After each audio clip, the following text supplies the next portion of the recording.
Hello, welcome to all.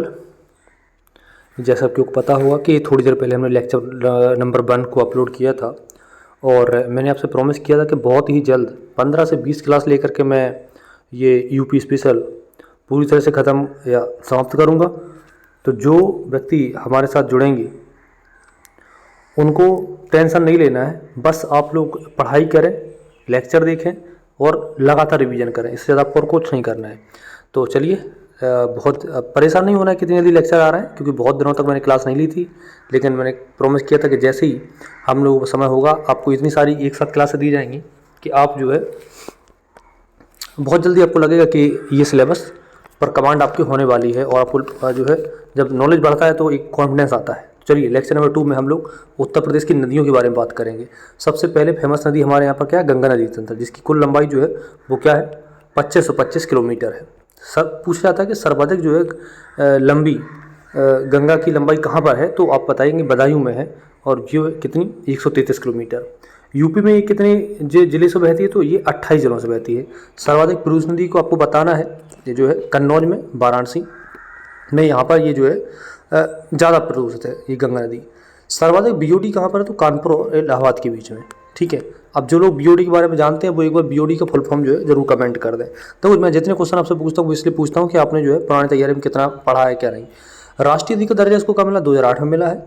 Ganga नदी जो है बनती कब है? तो देवप्रयाग में, भागीरथी और अलकनंदा। अच्छा, इसकी मैं शॉर्ट ट्रिक अभी आप बताने वाला हूँ कि किस तरह से आपको याद रखना है कि कहाँ पे भागीरथी और कहाँ पे जो है अलकनंदा कहाँ पर आएगा, किस तरह से ये चीज़ें बनती हैं। ठीक है, चलिए तो चलो देखो, अब यहाँ पर क्या कि आपको पता होगा कि हमारे पास जो है वो कितने प्रयाग हैं, तो आप कहोगे कि 5 प्रयाग हैं। तो कौन से? विष्णु, रुद्र, नंद, कर्ण, देव। अब शॉर्ट ट्रिक क्या रहेगी? विष्णु ने रौद्र हुए नंद के दरबार में। विष्णु जो है कब रौद्र हुए? नंद के दरबार में। तो बी से हो जाएगा विष्णु, रौद्र से रुद्रप्रयाग, हुए से यहाँ से कुछ नहीं है, नंद से नंद प्रयाग, के से कर्ण प्रयाग और दर से देव प्रयाग। ठीक है, आप कहोगे देखो अलकनंदा सभी में कॉमन है, तो यहाँ पर अच्छा यहाँ पर कैसे इसको याद करना है? तो धौली, माने, पिंड, भगाए। ठीक है, तो धौ से धौली गंगा, माँ से मंदाकिनी, ने से नंदाकिनी, पिंड से पिंडार और भगाए से भागीरथी। तो 2 आपको स्टेटमेंट याद करने हैं। विष्णु रौद्र हुए नंद के दरबार में और धौली माने पिंड भगाए। तो इस तरह देखो कुछ ना कुछ तो बनाना पड़ेगा आपको याद करना, नहीं तो फिर अब ऐसे रटते रहिए क्या है।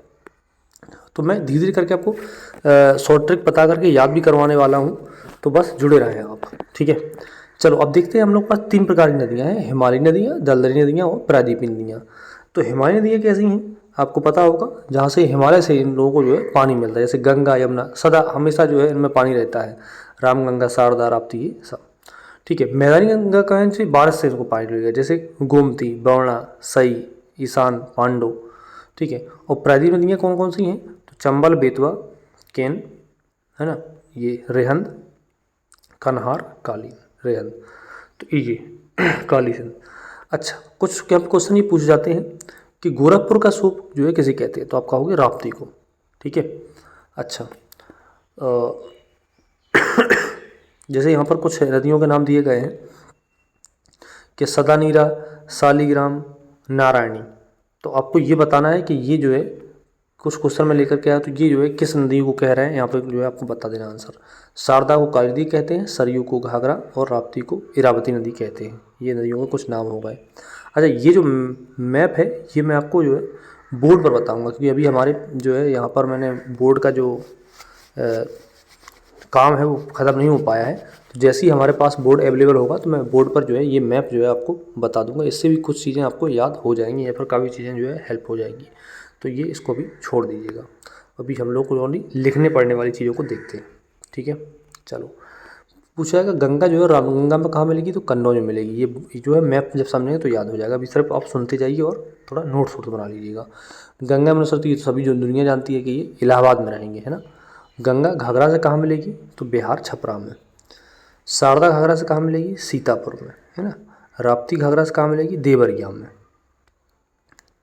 ये यमुना हिंडन तो आपको पता होगा गाजियाबाद हिंडन नदी किनारे, तो यहाँ पर है, मेरा सीधी बात है गाजियाबाद में। चंबल यमुना तो इटावा औरैया के पास। गंगा गोमती कैथी गाजीपुर के पास। गंगा गंडक पटना। गंगा टोंस सिरसा इलाहाबाद के पास, चंबल बेतवा हमीरपुर, चंबल केन ये बांदा के पास मिलेंगे। गंगा प्रवेश जो है वो कहाँ, हरिद्वार से होगा। रामगंगा का बिजनौर, शारदा का पीलीभीत, काली नदी और गौरी गंगा मिलकर बनाएंगी। और सरयू को जो है घाघरा नदी या करला नदी कहेंगे नेपाल में। आगे बढ़ेंगे, कुछ शहर हमको याद कर लेने हैं गंगा नदी के किनारे बसे हुए शहर। तो देखो इसकी सिंपल सी बात है, यहाँ से लेकर के जैसे शेरपुर बलिया में पड़ता है, गाजीपुर, मिर्ज़ापुर, बनारस, इलाहाबाद, श्रृंगबेरपुर, बक्सर उन्नाव के पास, कानपुर हैं, काम्पिल फर्रुखाबाद, फतेहगढ़, बदायूं, डालमऊ रैली के पास, कन्नौज, गढ़मुक्तेश्वर हापुड़ के पास, अनूपसर बुलंदशहर, ये सभी जो है गंगा नदी के किनारे बसे हुए हैं। तो शहरों के नाम जो एक बार जल्दी से रिवीजन करके आपको याद कर लेना है, गंगा नदी की जो है किनारे बसे हुए हैं। सबसे बड़ा जो नगर है वो हमारा गंगा नदी के किनारे बसा है, उसका नाम है कानपुर।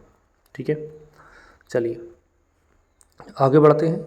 अब आप कहोगे ये मुरादाबाद, पीतल नगरी, बदायूं, बरेली, कन्नौज, ये सभी रामगंगा नदी के किनारे बसे हुए हैं। ठीक है, गोरखपुर, बहराइच, बस्ती, ये सभी राप्ती जो है कि नदी किनारे बसे हुए हैं। अयोध्या, गोला, गोंडा, ये घाघरा या सरयू किनारे। बांदा जो है ये केन के किनारे बसा हुआ है ना। हमीरपुर बेतवा के किनारे बसा है। और सबसे जो है मोस्ट इम्पॉर्टेंट आपके प्रतापगढ़ है ना, ये सई के किनारे बसा हुआ है ना। सोनभद्र सोन नदी के किनारे बसा हुआ है। गाजीपुर, नोएडा दोनों हिंडा नदी के किनारे बसे हुए हैं। और इलाहाबाद, कौशाम्बी, हमीरपुर, इटावा, बटेश्वर, वृंदावन, बागपत, कालपी, मथुरा, आगरा, ये सभी यमुना किनारे बसे हुए हैं। जौनपुर, सुल्तानपुर, लखनऊ, पीलीभीत, सीतापुर, लखीमपुर खीरी, शाहजहाँपुर, ये गोमती के किनारे बसे हुए हैं ना। आजमगढ़, मऊ, तो ये टोंक से तमसा के किनारे बसे हुए हैं। और ये बरौना, प्रयागराज या फूलपुर के पास ये जो है। अब अगला टॉपिक जो है नदियों से संबंधित हम लेकर के आएंगे, जिसका नाम है प्रमुख झीलें। तो एक साथ हम लोग कम से कम नहीं तो 20 से 25 झीलें जो है पढ़ लेनी है, इससे बाहर आपको कुछ नहीं पढ़ना है। तो ये हमारा जो है लेक्चर नंबर क्या रहेगा, 3 रहेगा। तो अभी हम लोगों ने जो है लेक्चर नंबर 2 कंप्लीट कर लिया है। इसी तरह से बहुत जल्दी जल्दी आपको लेक्चर मिलने वाले हैं। मैं भी जो है बस ये मान के चलिए कि सुपर फास्ट स्पीड से ये कोर्स जो है कवर कराऊंगा। तो जल्दी से जल्दी जुड़े रहिए और सभी को शेयर कर दीजिए। बोल दीजिए कि 10 से 15 दिन में यहाँ पर पूरा कोर्स कंप्लीट करने वाला है। तो आप जो है बस जो है अपना सीट बेल्ट बांधकर इस फ्लाइट में बैठ जाइए। ठीक है, थैंक यू, मिलते हैं बहुत जल्दी अगले लेक्चर में।